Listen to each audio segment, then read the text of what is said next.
देख रहे हैं सातत्य समीकरण, इक्वेशन ऑफ कंटिन्यूटी। ये क्या होता है, देखो हमने एक पात्र से यानी कि तरल को गुजार रहे हैं, ठीक है ना, यानी नली से।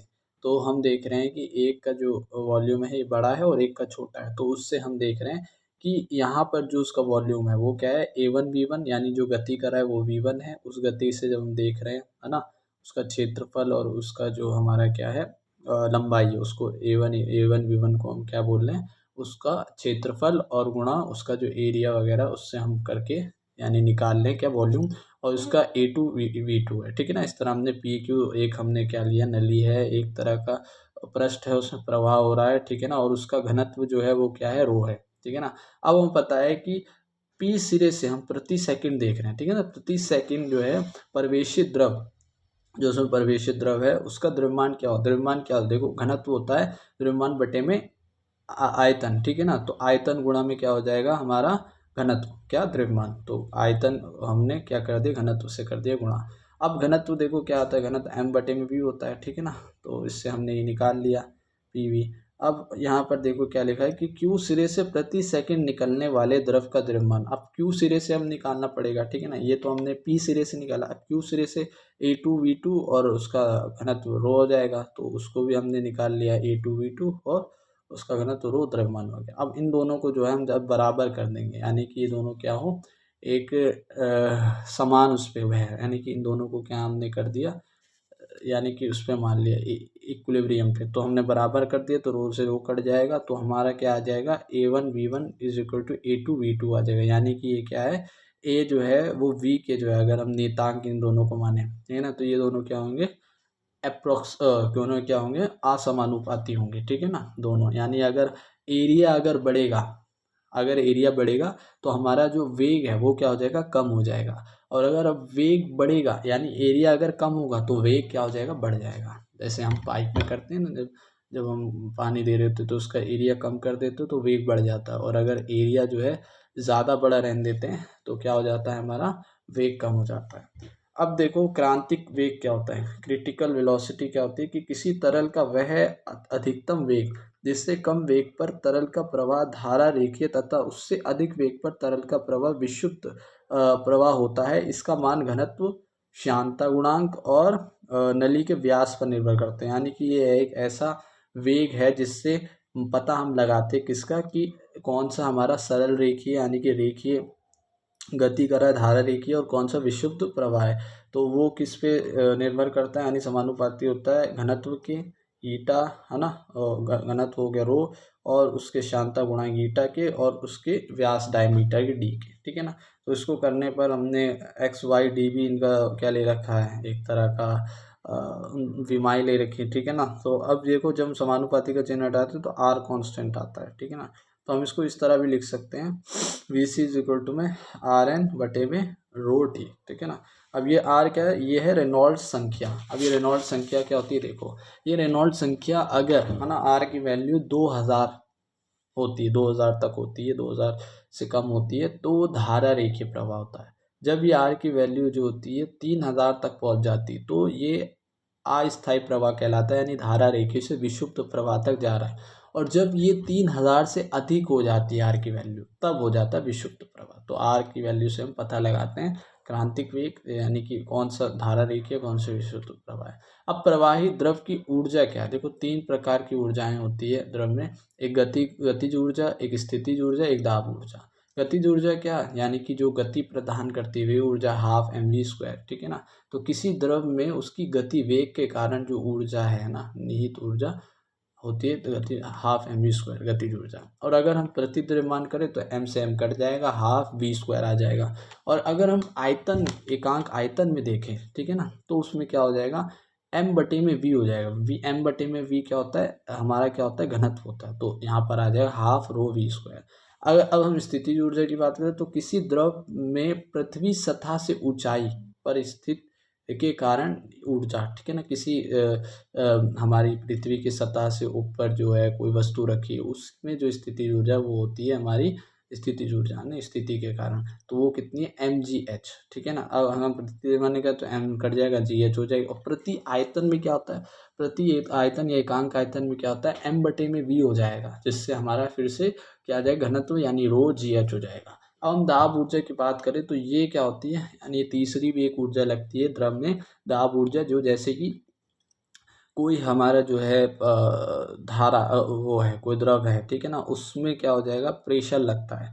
प्रेशर किस पे लगता है, फोर्स बटे में हमारा जो है क्या फोर्स बटे में क्या होता है आयतन, ठीक है ना, तो वो होता है हमारा क्या प्रेशर, ठीक है ना, आयतन कह रहा हूँ, क्षेत्रफल, ठीक है ना, एरिया।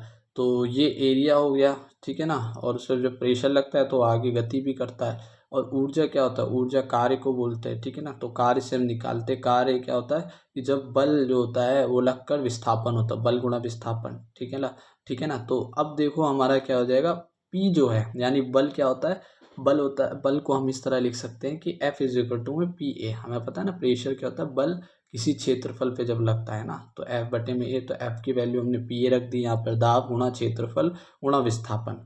तो अब देखो यहाँ पर हम कह सकते हैं कि पी ए एक्स हो गया है, ठीक है ना। तो यहाँ पर एक और चीज़ है कि जब ए और एक्स जब गुणा होता है तो उससे क्या बनता है क्षेत्रफल, और जब हमारा क्या लंबाई या विस्थापन गुणा होता है तो उससे क्या बनता है आयतन। तो ये हमारा क्या हो गया आयतन, यानी पीबी हो गया हमारा जो दाब ऊर्जा है, ठीक है ना, ये दाब ऊर्जा जो है ये इतना लग रही है। अब यहाँ पर प्रति एकांक में क्या हो जाएगा, पी वी बटे में एम, इस तरह से हो जाएगा, और इसको खोल देंगे तो ये जब द्रव्यमान के नीचे आ जाएगा एकांक आयतन, तो वो हमारी क्या बना देगा घनत्व बना लेगा, ठीक है ना। अगर प्रति आयतन हो जाए तो उसमें सिर्फ और सिर्फ क्या बचेगा, हमारा रो बचेगा, ये कट जाएगा आयतन से आयतन, ठीक है ना, ये आयतन था ना, तो प्रति आयतन से आयतन कट गया, तो हमारा क्या अब सिर्फ बचा दाब ऊर्जा, हमारी रो बची, ठीक है ना, दाब ऊर्जा में घनत्व। अब बर्नौली का सिद्धांत है इससे जुड़ा हुआ, इस वजह से हमने ये सारी चीज़ें पढ़ी। क्या है कि जब कोई अश्यान तथा असंपीड्य द्रव यानी आदर्श द्रव की बात हो रही है कि एक स्थान से दूसरे स्थान तक धारा रेखीय प्रवाह में बहता है, तो उसके मार्ग में प्रत्येक बिंदु पर एकांक आयतन की कुल ऊर्जा नियत होती है। यानी कि तीनों जितनी भी ऊर्जाएं हैं, अगर एक द्रव एक पॉइंट से दूसरे पॉइंट में जा रहा है तो उनमें जो तीनों ऊर्जाओं का योग है प्रति आयतन में, वो क्या होता है हमारा नियतांक होता है। यानी दोनों जो होगी, दोनों बिंदु का जो द्रव का जो ऊर्जाओं का योग होगा वो बराबर होगा, क्या होगा, रो पी, हाँ प्रेशर है ना, हाँ सॉरी मैं रो कर रहा हूँ, प्रेशर है भाई, प्रेशर हमारा किसका, हमारा दाब ऊर्जा का प्रति आयतन वाला, half rho V square plus rho G H, क्या होगा नियतांक होगा, ठीक है ना। ये था हमारा क्या बर्नौली का सिद्धांत। अब इसके अनुप्रयोग देखें, जैसे कि अगर हम क्षैतिज नली लें, ठीक है ना, उस पर मान लो इधर का जो वॉल्यूम है अधिक है, उधर का वॉल्यूम कम है, अब यहाँ से यहाँ प्रवाह हो रहा है, ठीक है ना, और ऊंचाई हमने स्थितिज ऊर्जा जो है, ऊंचाई जो है उसकी बराबर रखी, यानी कि एच है दोनों की तरफ ऊंचाई, ठीक है ना। तो यहाँ पर क्या हो जाएगा, जब हम दोनों को बराबर कर देंगे, ये वाला पी है ना, यानी यहाँ की ऊर्जा और यहाँ की ऊर्जा जब हम देखें तो ये दोनों बराबर करने पर क्या होगा कि पहले तो ये हमारा जो स्थितिज ऊर्जा वाली है एकांक आयतन वो कट जाएगा, क्योंकि एच जो है वो बराबर है। फिर उसके बाद अगर हम इसको बराबर करते हैं, ठीक है ना, तो ये हमारी क्या हो जाएगी P1 plus half rho V1 और स्क्वायर, और यहाँ पर हो जाए P2 plus half rho V2 square, ठीक है ना। अब सातत्य समीकरण क्या होता है, सातत्य समीकरण था हमारा A1V1 इज इक्वल टू में A2V2, है ना। तो यहाँ से हम एक तरह से ये देख सकते हैं, ठीक है ना, क्या देख सकते हैं कि यहाँ पर A1 अगर अधिक है, ठीक है ना, तो अगर A1 अधिक है तो वहाँ पर जो वेलोसिटी है किसकी ज़्यादा होगी, A2 यानी V2 की होगी, ठीक है ना। लेकिन यहाँ पर अगर V2 की वेलोसिटी अधिक है तो दाब यहाँ पर कम होता है, ठीक है ना। तो किसका दाब अधिक होगा, P1 का। तो ये चीज़ यहाँ पर सीखनी थी। अब एक और टॉर्सोली प्रमेय, टॉर्सोली क्या था कि एक हमने पात्र लिया, उसमें जो हमारा द्रव है वो नियत बना हुआ है, यानी उसका वेग जो नियत बना हुआ है, तो उस पर प्रेशर कितना लग रहा है, अगर वो एच हाइट पे, और अगर हमने वहाँ पर छेद कर दिया, ठीक है ना, जिसमें से वी वेग से वहाँ से द्रव जो है निकलने लगा, तो उसकी जो ऊंचाई है वो है कुल की एच है, तो उसकी हो गई एच माइनस स्मॉल एस, ठीक है ना। तो अब यहाँ पर हम टॉर्सोली प्रमेय इस तरह जब हुई तो उसमें जब हम बर्नौली प्रमेय बर्नौली से लगाएंगे सूत्र, तो वो दोनों बराबर करके, है ना, जहाँ ऊंचाई है वहाँ पर उसकी P2 वाली ऊंचाई लेंगे और यहाँ पर P1 वाली लेंगे। तो सारी चीज़ें रखने के बाद जो हमारा यानी कि वेलोसिटी आएगी वो तो नियत है, वो तो हमारी नहीं बदल रही है जो हमारा P1 वाला है, लेकिन यहाँ पर दूसरी V2 बदल रही है, V1 नियत है। तो V2 की जो वेलोसिटी है वो कितनी होगी, V इज इक्वल टू में √2gh, ठीक है ना, या V square is equal to 2gh। तो इससे हम यानी कि इस टॉर्सोली प्रमेय से हम वेलोसिटी निकाल सकते हैं अगर कहीं पर छेद इस तरह से निकल रहा हो और V जो हमारा एक नियत हो। अब हम देखेंगे एप्रोफाइल आकृति। एप्रोफाइल आकृति जैसे एरोप्लेन के विंग्स होते हैं, ठीक है ना, ये इस तरह से मुड़कर जाते हैं, ठीक है ना। तो उसमें क्या होता है कि अगर कोई द्रव हो, कोई तरल हो, है ना, उसमें जब प्रवाह होती है तो ऊपर की तरफ क्या होता है, वेग अधिक होता है। तो वेग अधिक होगा तो दाब कम होगा। नीचे की तरफ वेग कम होता है, ठीक है ना, जाने पर तो वो क्या करती है, जैसे कट जाती है ना, तो वहाँ पर क्या होगा, वेग कम होता है तो दाब क्या होता है, अधिक होता है। तो हमें पता है कि फिजिक्स क्या कहती है कि कोई भी चीज़ जो होती है वो उच्च दाब दाब से निम्न दाब की तरफ जाती है।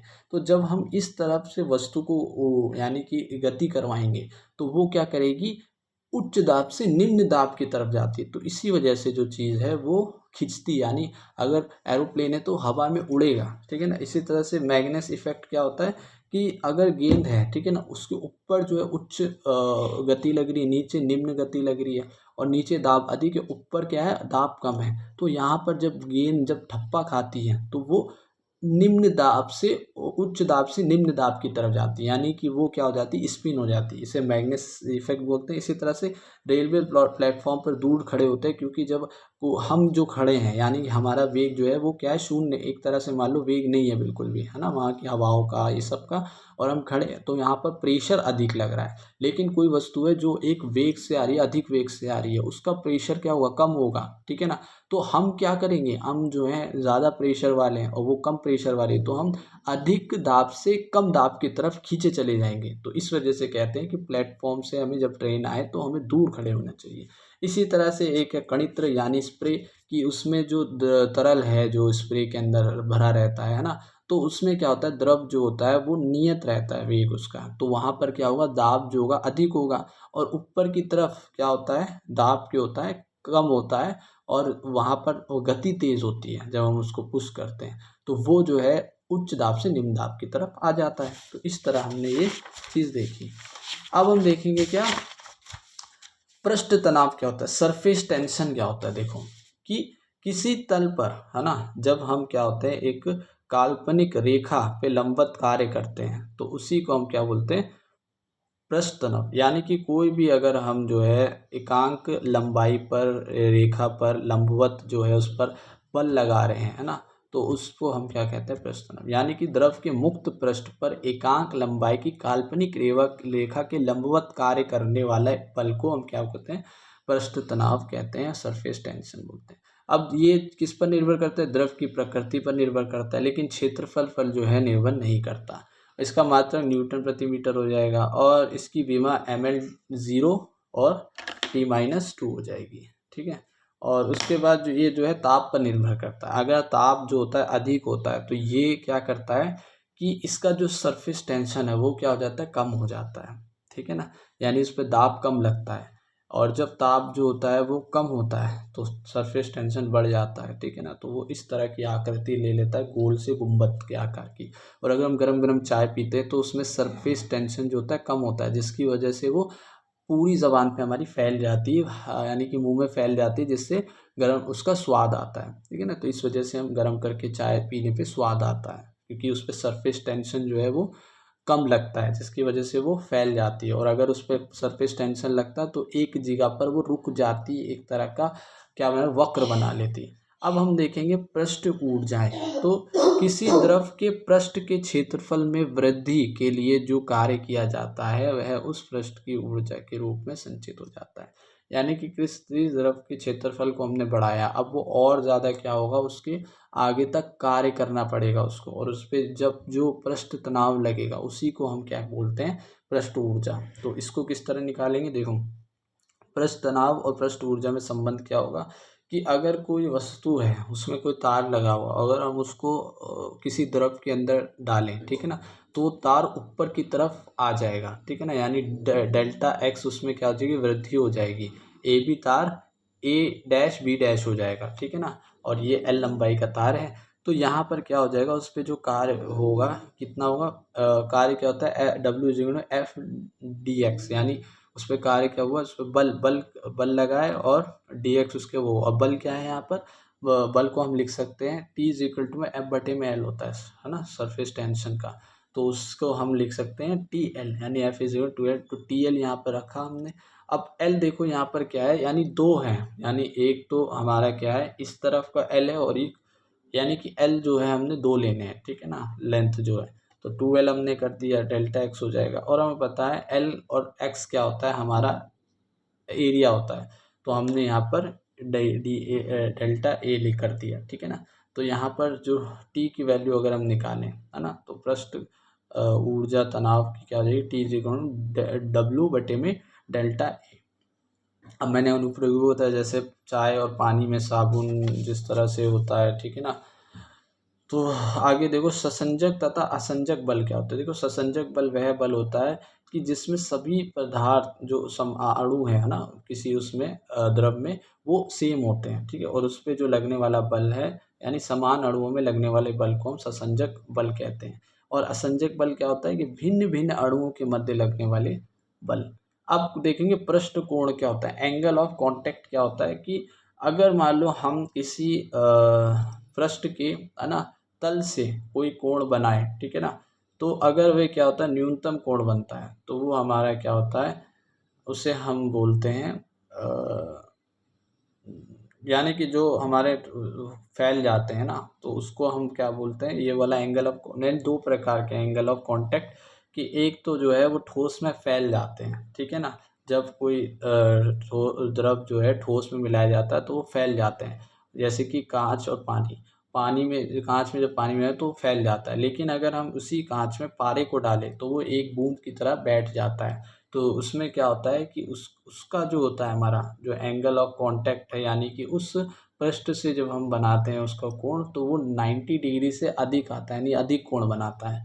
तो ये इसकी जो है खासियत है, यानी दो तरह के एंगल ऑफ कोण बनते हैं। और इन्हीं से क्या हो जाती है, एक चीज़ आती है केशिकात, कैपिलरिटी। क्या होता है ये, कि वक्र बनाने वाले जो द्रव होते हैं उनमें क्या होता है कि जब उसमें हम केशिका को डालते हैं जो कि बाल से बारीक होती है, तो उसमें क्या होता है, दो तरह की चीज़ें देखी जाती है। जो 90 डिग्री से कम वाले हैं उसमें तो ऊपर की तरफ चढ़ जाते हैं, यानी जो द्रव है वो ऊपर की तरफ आने लगता है, फ्लो होता है। लेकिन जो हमारा 90 डिग्री से अधिक जो बना रहे हैं, यानी कि गुंबद आकार का जो ले लेता है सितारा वगैरह, तो उसमें देखा गया है कि उसमें कम हो जाता है, केशिकात जो हमारा द्रव है वो और नीचे चला जाता है।